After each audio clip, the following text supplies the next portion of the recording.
Ayer envié en efecto una carta a las mamás, a los papás de los jóvenes de Ayotzinapa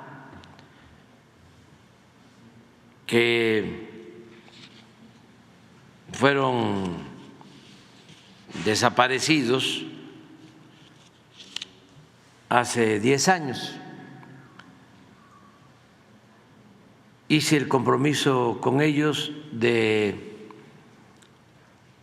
buscarlos hasta encontrar a los jóvenes. Y trabajamos en eso todo el tiempo. Se avanzó, no como quisiéramos, pero no es un expediente cerrado,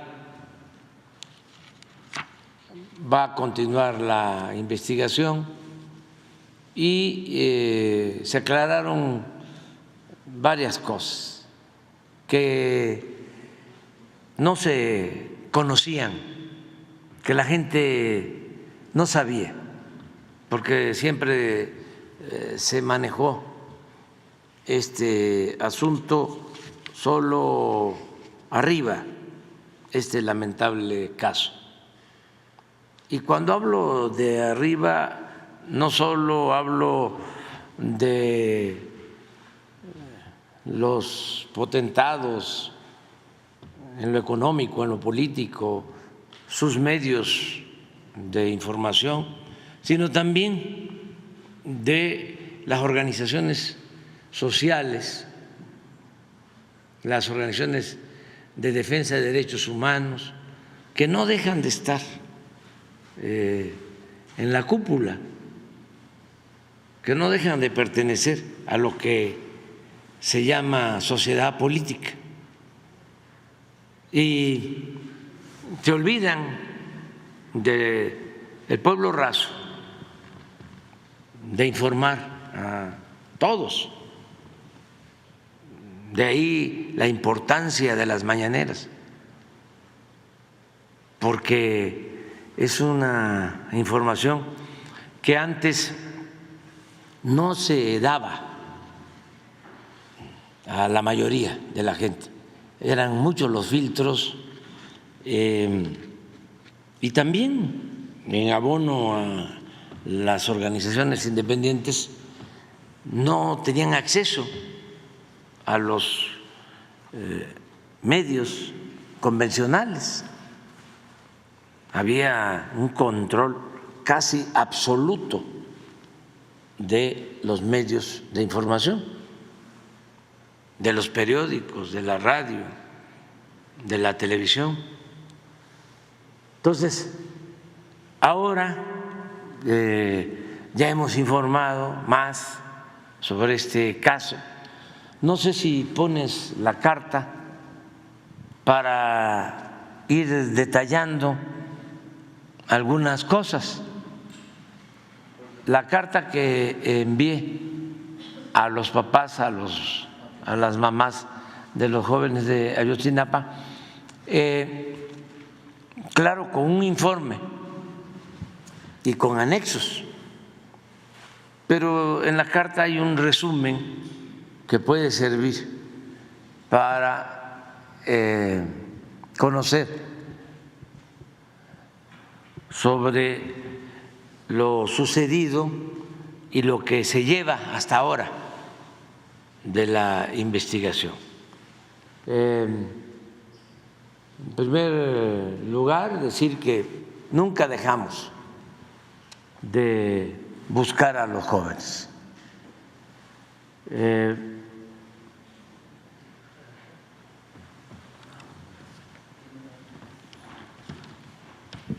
Madres y padres de los alumnos de la Normal Rural Raúl Isidro Burgos de Ayotzinapa, desaparecidos en Iguala, Guerrero, el 26 de septiembre de 2014. Con todo respeto me dirijo a ustedes para informarles sobre la búsqueda de sus hijos y el avance que logramos en este propósito durante el tiempo que me desempeñé como presidente de México. Como ustedes saben, desde el inicio de mi mandato me propuse con toda convicción destinar tiempo, recursos y voluntad para esclarecer los trágicos hechos acontecidos hace 10 años, castigar a los responsables y sobre todo encontrar a los jóvenes. Les aseguro que nunca dejamos en el olvido esta justa y humana misión.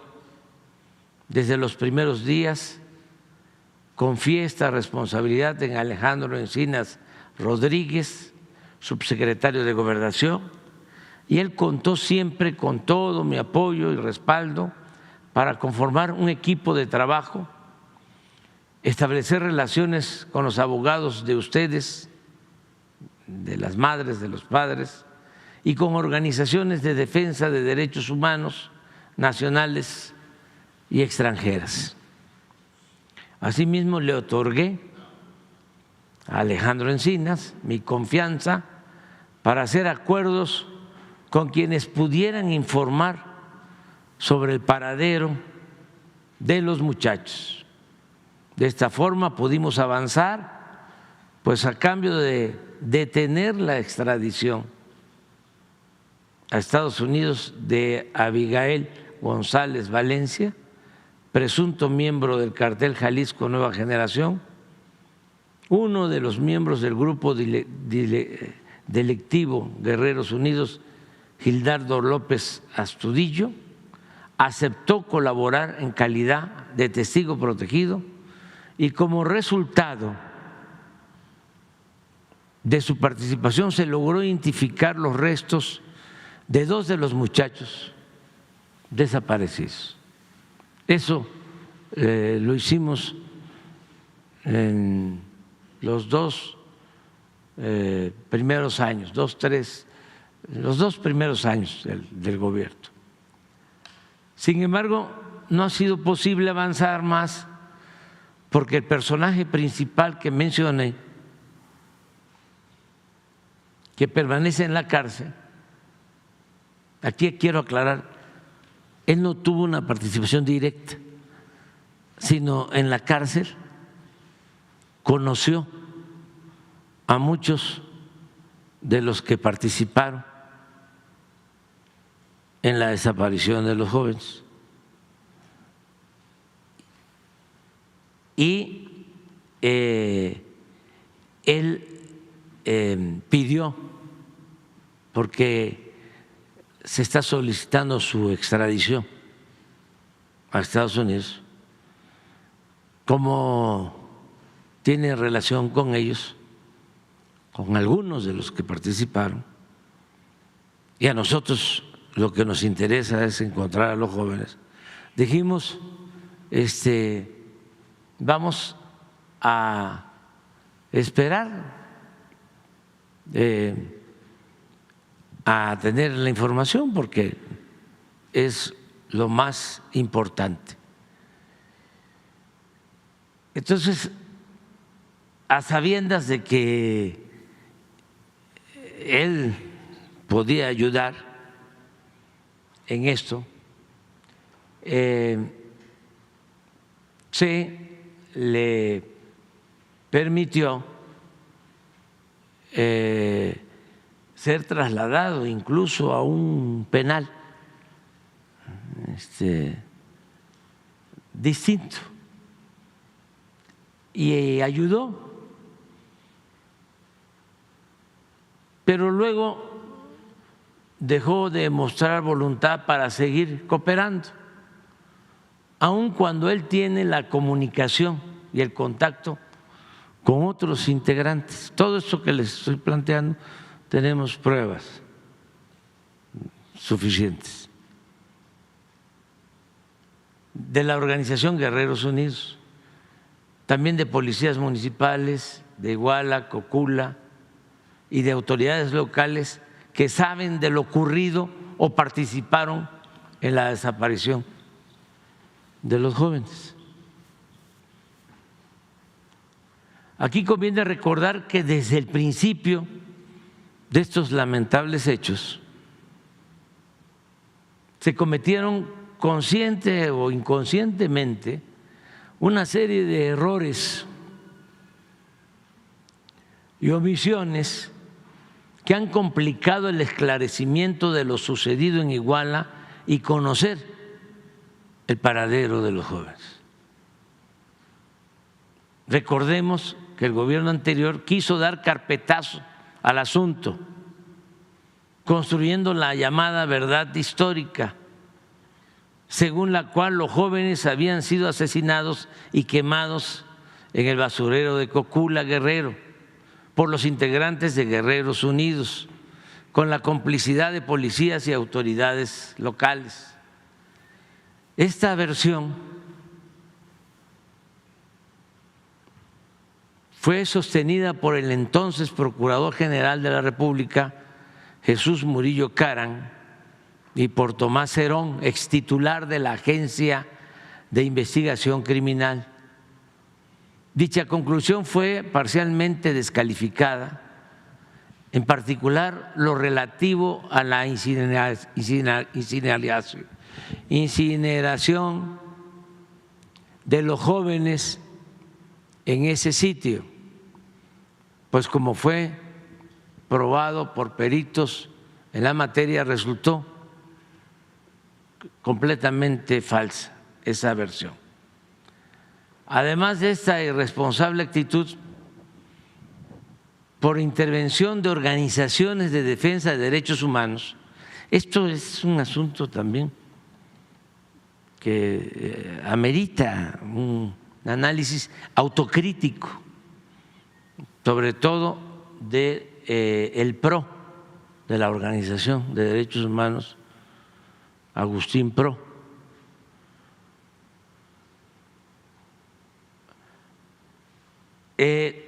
Organizaciones de defensa de derechos humanos e inclusive con el beneplácito de los abogados supuestamente defensores de la causa y representantes de las madres y los padres de los jóvenes desaparecidos, se promovió y aprobó una sentencia en el Poder Judicial, la cual, bajo el alegato de que los detenidos habían sido torturados, cosa que no fue cierta del todo, y hay también pruebas.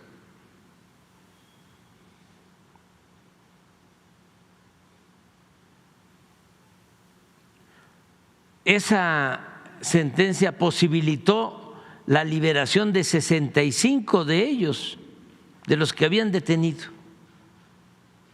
al principio, aunque algunos de los excarcelados sí habían sido víctimas de tortura, otros no, y la mayoría había participado en la desaparición de los jóvenes. Bueno, cuando sale esta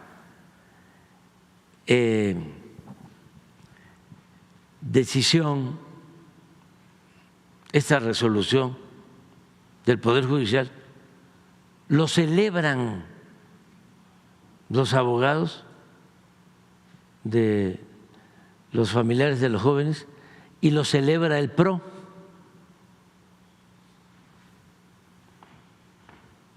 También resulta necesario recordar en este punto que extrañamente los encargados de la Fiscalía Especial,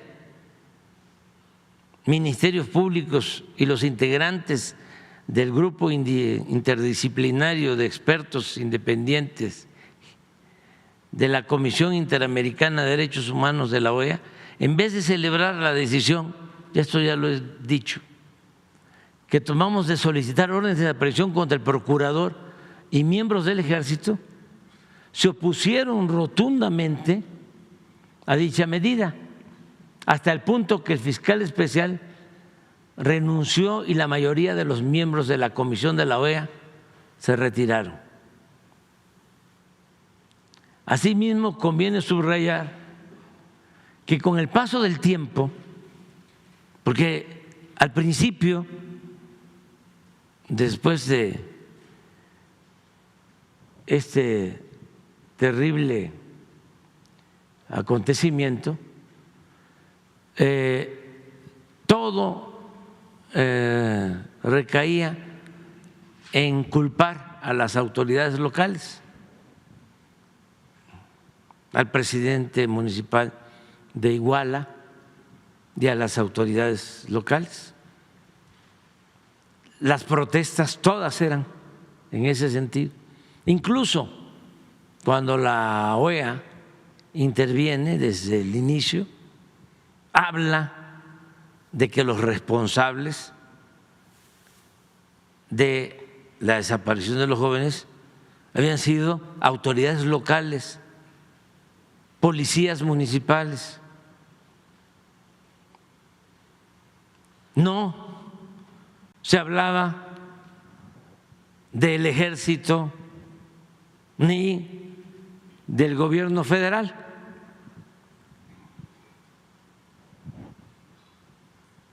Pero al paso del tiempo y por intereses políticos ajenos a la investigación, tanto del país como del extranjero, empezó a manejarse la versión de parte de los defensores, entre comillas, de las madres y padres de los estudiantes, que los responsables de la desaparición de los jóvenes habían sido miembros del ejército. Pasaron como un año, 2 años y empezaron con esa versión.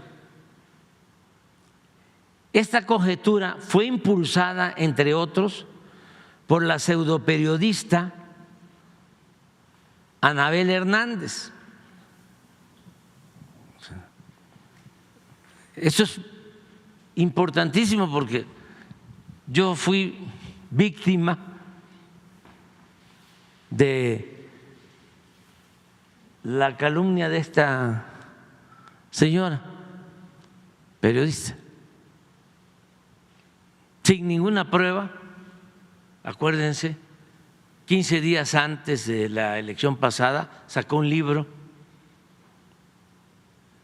vinculándome con el narcotráfico. Entonces, sé perfectamente quién es esta señora. Por sus actos. No la conozco personalmente, creo que una vez la vi hace muchos años, pero por sus actos, claro que la conozco,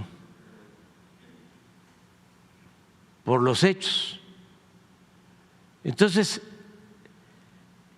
esta señora escribió un libro llamado La verdadera noche de Iguala, publicado en 2016. En el cual se atrevió a afirmar sin ninguna prueba, como ya se los expresé en la carta anterior a los padres, que los estudiantes habían sido secuestrados sin proponérselo, que los estudiantes habían secuestrado sin proponérselo un camión con heroína con destino a Estados Unidos. O sea, que ese fue el motivo. En un apartado de su libro titulado precisamente, fíjense cómo, fue el ejército, desde ahí empieza, cuenta así esa historia y es importante leerlo, lo que dice. La noche del 26 de septiembre de 2014 le informaron a un narcotraficante con un importante nivel de operaciones en Guerrero. Por cuestiones éticas y si está de por medio un asunto tan delicado, tan doloroso, que implica hacer justicia, ella debió todavía puede decir quién es. Quienes se encontraban en Iguala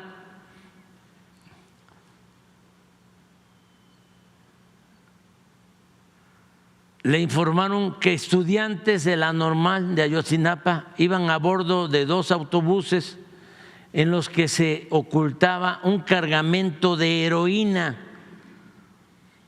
con un valor de al menos $2 millones. Estaríamos hablando como de 35 millones de pesos. Así. Los normalistas ignoraban que viajaban con la apreciada carga y que su destino estaba ligado a ella. Aunque el capo estaba acostumbrado a traficar varias toneladas de heroína, la cantidad que transportaban los autobuses no era menor y no se podía permitir ese robo, aunque fuera accidental. Si lo toleraban, se perdería el orden en la plaza. Si se mata por $20,000, dijo alguien, por 2 millones, es una manera de operar. La recuperación de la mercancía era un tema de dinero y un tema de autoridad. Si se permitía ese robo, después habría más, explicó un informante de credibilidad comprobada. ¿Quién es ese informante de credibilidad comprobada? Con quien se sostuvieron varias reuniones a lo largo de 15 meses durante esta investigación.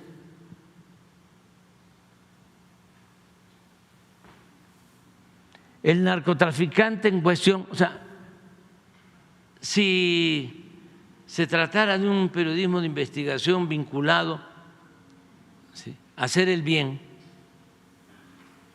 pues la investigación ayudaría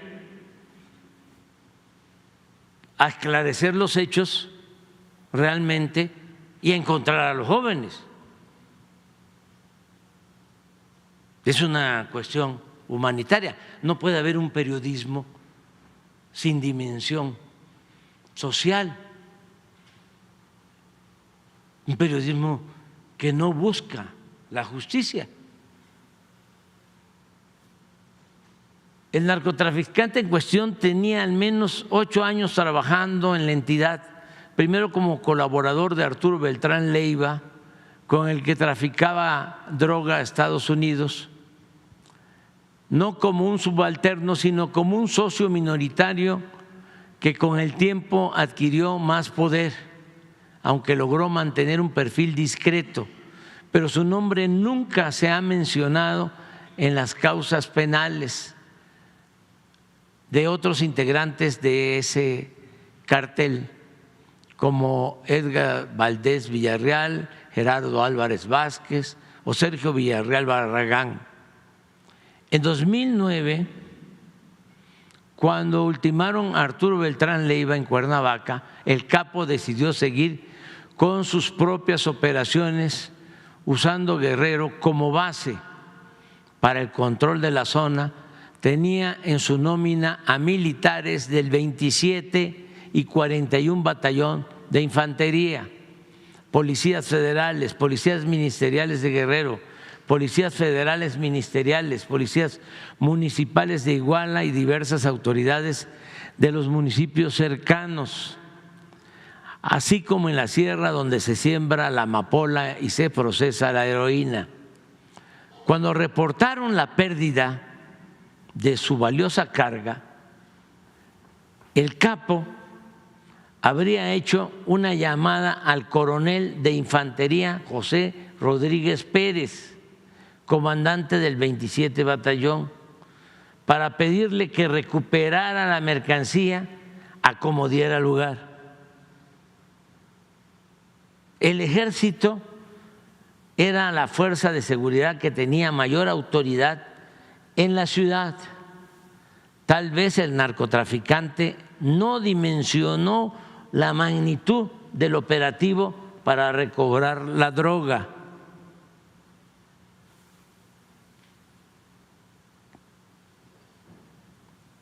Quien encabezó, dice el informante de la señora Anabel, la operación para rescatar la droga fue el mismo ejército. Aquí lo dice, señaló la fuente de información enterada de los hechos. De acuerdo con esta versión, en el momento en que los militares rescataban la droga de los autobuses, los normalistas a bordo se habían dado cuenta de lo que estaban extrayendo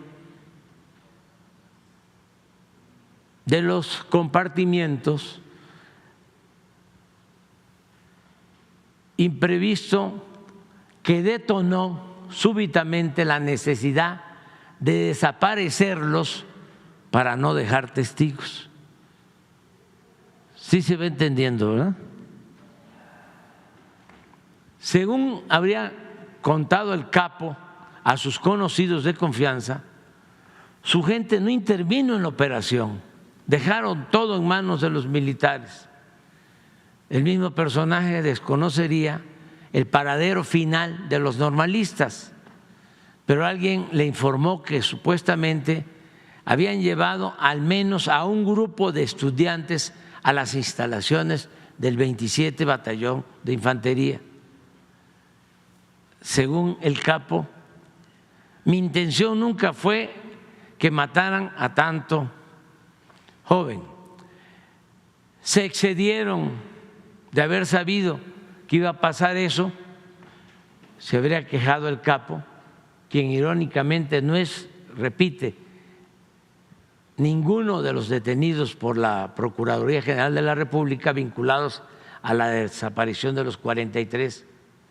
En la evaluación nacional de la amenaza de las drogas elaborada por la DEA, se afirma, dice la periodista, que la mayor parte de la heroína que se consume en Estados Unidos proviene de México y en menor medida de Colombia. Según la DEA, hasta 2015 Guerrero seguía siendo una plaza que controlaba el cartel de los Beltrán Leiva y sus socios, con una pequeña presencia del cartel de Sinaloa. Es significativo que en el reporte de esa agencia no existe una sola línea dedicada a Guerreros Unidos, ni a los llamados rojos. O sea, no existe nada sobre Guerreros Unidos ni los rojos, que supuestamente fueron los que intervinieron en la desaparición de los jóvenes. Pero aquí dice no. Los únicos grupos en los que se enfocó la PGR en su investigación sesgada.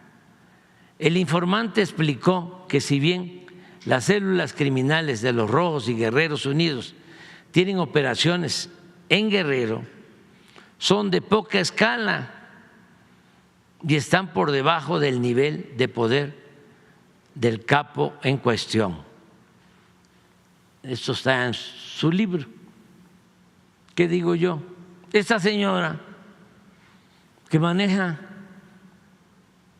mucha información de la Administración de Control de Drogas DEA, falsa o verdadera,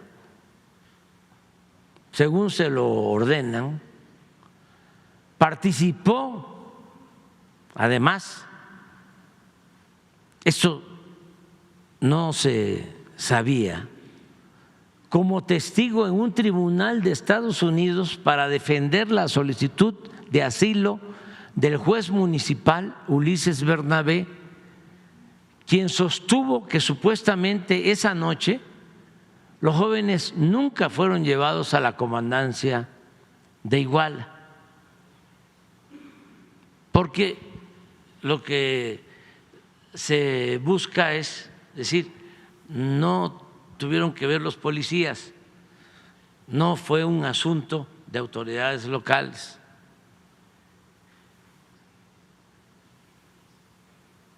Los jóvenes nunca fueron llevados a la comandancia de Iguala. Cuando hay testimonios, muchos testimonios formales que aseguran lo contrario, es decir, que las policías de Iguala los sacaron a los jóvenes en patrullas de esas instalaciones hacia lugares desconocidos. No obstante, esa declaración dolosa de la señora Anabel y del juez fue aceptada por el Departamento de Justicia de Estados Unidos, el cual gestionó el asilo a dicha persona. A la irresponsable aceptación como verídicos de los testimonios de Ulises Bernabé y de Anabel Hernández de que el ejército mexicano estuvo presente durante los ataques y desaparición de los estudiantes, se sumó la siguiente aseveración textual de esa autoridad estadounidense del Departamento de Justicia. Miren lo que sostuvieron sin prueba alguna, una conjetura.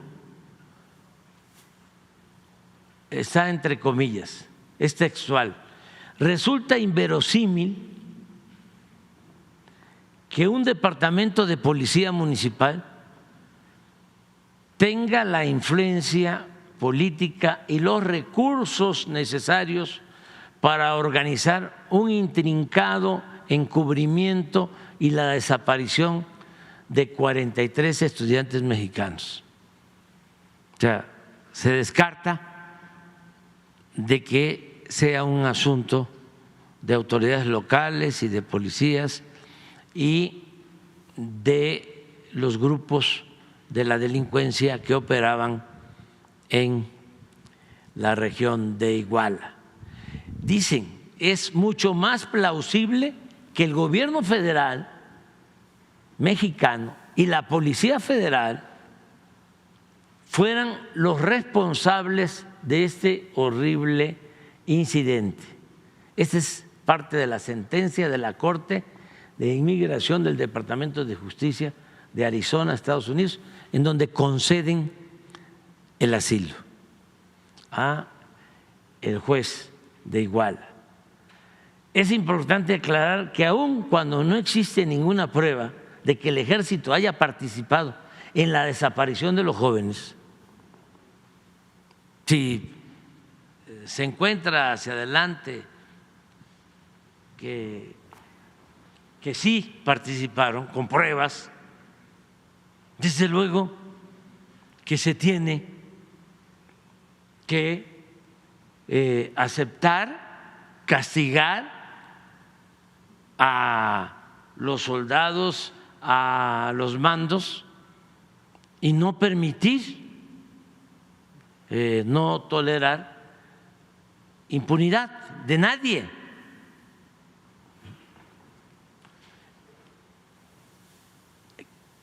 Como no hay una prueba directa de que los soldados tuvieron que ver con la desaparición de los jóvenes, también por grabaciones de la DEA aparece, no en estas fechas, aparecen involucrados militares. Estaríamos hablando de posibles delitos de vinculación con la delincuencia organizada, o porque esa noche salieron soldados del batallón que fueron a la comandancia, que fueron a un hospital, ¿sí?, aunque no participaron en la detención, desaparición de los jóvenes, sí pueden resultar responsables por el delito de omisión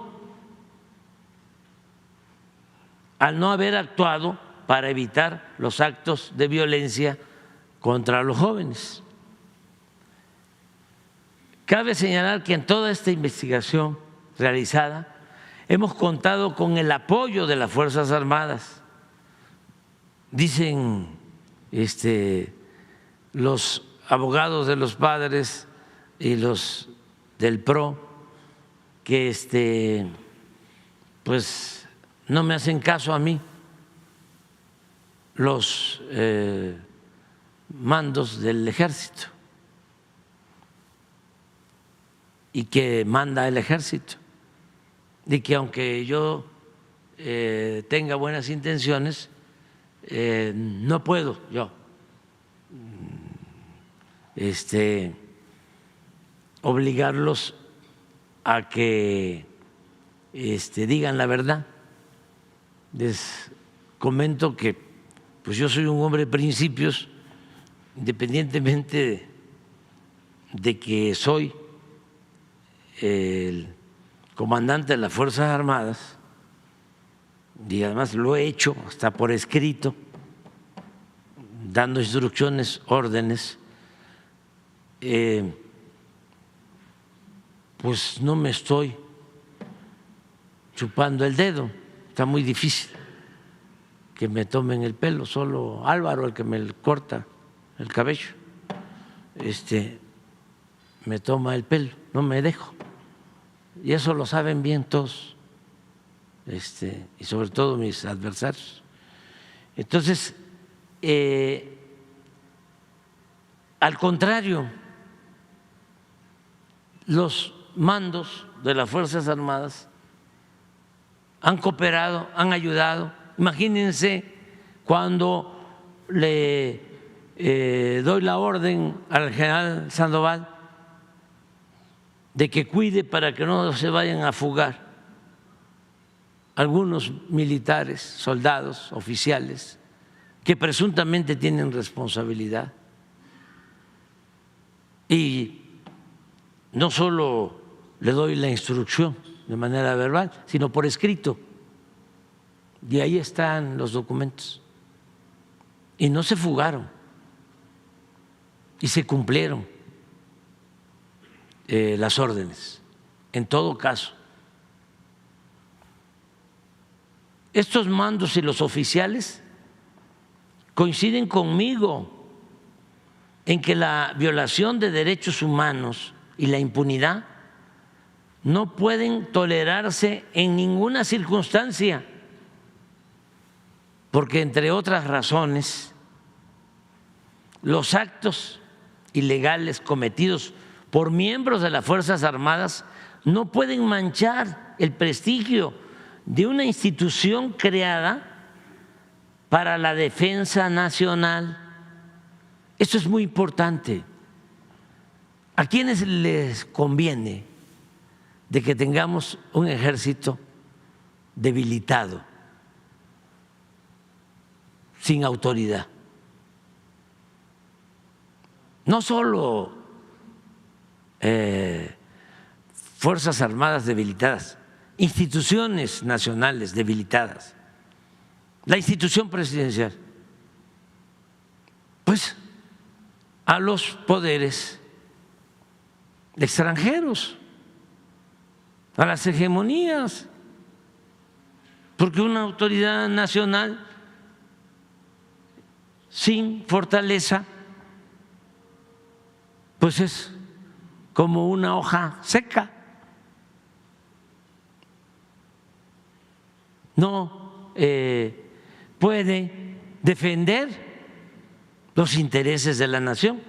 Acuérdense que la Secretaría de Guerra y Marina pasó a ser Secretaría de la Defensa Nacional. Es una institución fundamental del Estado mexicano. Entre otras razones, no pueden manchar los actos ilegales de algunos miembros de las Fuerzas Armadas el prestigio de una institución creada para la defensa nacional, que debe ser baluarte.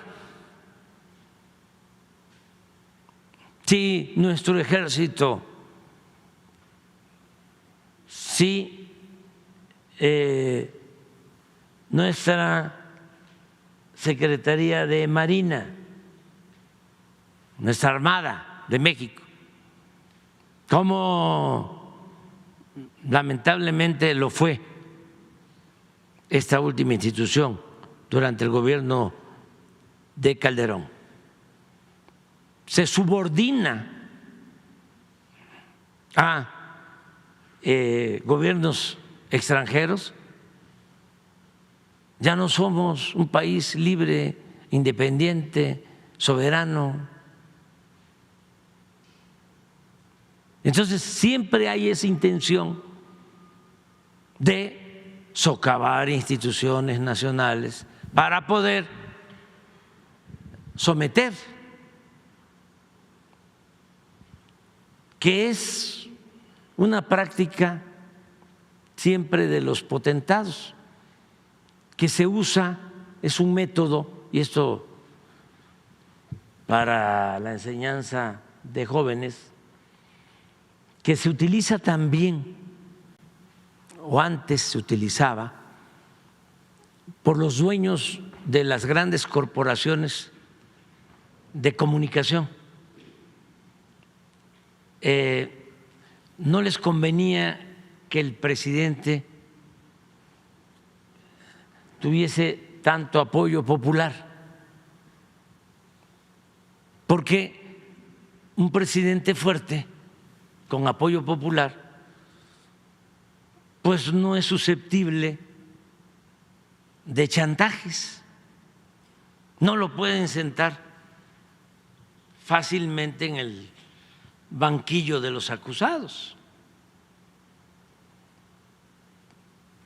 Entonces, esa práctica tenemos que evitarla. ¿Y cómo se evita? Pues actuando con rectitud, con honestidad, hablando con la verdad, no mentir, no robar, no traicionar al pueblo.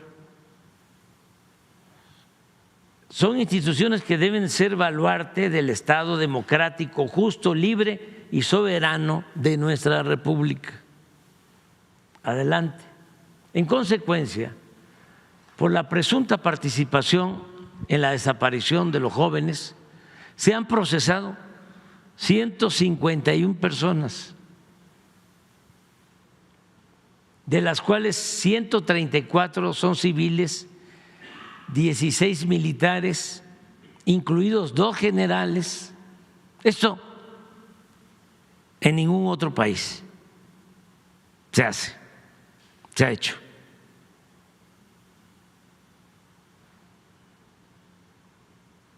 Dos generales y un elemento de la Marina. Asimismo, se encuentran pendientes de ejecutar 3 órdenes de aprehensión más en contra de militares.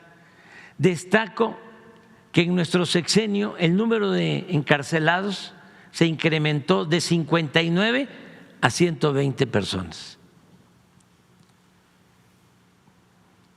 Con todo, lo más importante ha sido la búsqueda de los jóvenes, tarea a la que he dado mucha atención. Por ejemplo, les informo que en los últimos 2 años prácticamente he tomado la coordinación de este lamentable suceso y una vez por semana me reúno con el Gabinete de Seguridad para estar pendiente de la investigación.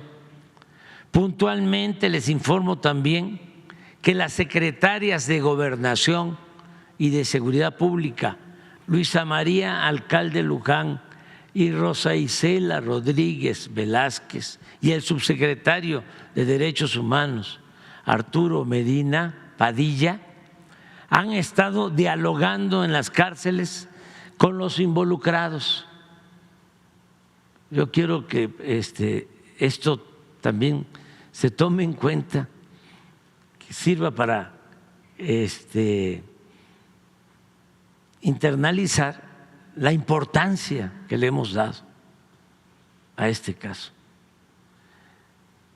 hemos ofrecido recompensas.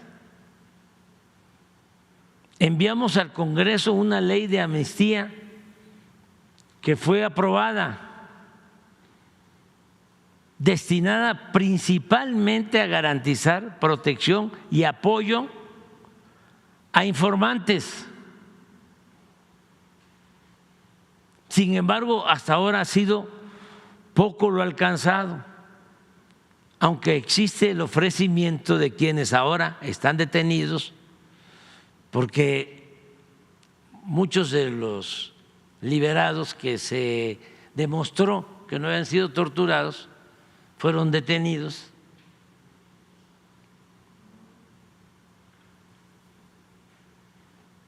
Y existe el ofrecimiento de ellos, estamos en ese proceso de aportar en un futuro cercano